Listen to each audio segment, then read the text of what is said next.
Let's talk about this picture.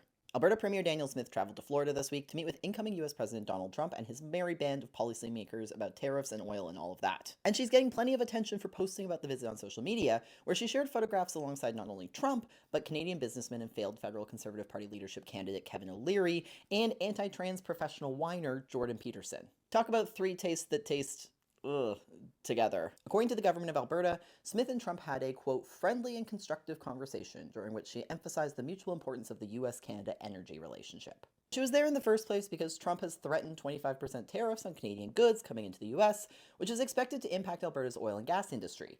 And if there's one thing I know having grown up in Alberta, the oil and gas industry does not like to be impacted. So Smith's been on a bit of a personal crusade in the US to push back on the prospective tariffs, including this visit to Mar-a-Lago and planned attendance at Trump's inauguration next week. Smith says that this trip did not come on the taxpayer dime, and that rather she was a guest of O'Leary. But public money or not, for a lot of queer and trans folks watching, it's certainly not great watching the premier behind Canada's harshest anti-trans policies canoodle with one of the present-day anti-trans movement's pioneering voices, and also an incoming US president who has promised to do a whole lot worse. This isn't the first time that Smith's tried to make friends in Republican spaces. Remember last year when she gleefully attended disgraced former Fox News personality Tucker Carlson's talk in Alberta, alongside Peterson and newspaper mogul Conrad Black? If you're worried about Smith's anti-trans policies, there are two ways to interpret her snuggling up to Trump and co.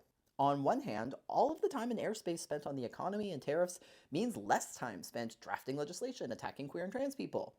Advocates have been saying for over a year at this point that Smith has got bigger fish to fry than attacking trans kids, and now she might actually be realizing that. On the other hand, it also means less time focused on social programs helping said queer and trans people, and a lot more time in the ears and conversations of some of North America's most vocal anti-trans voices. Where all the tariff stuff goes and how it relates to the rest of Canada is going to play out big time in the coming weeks.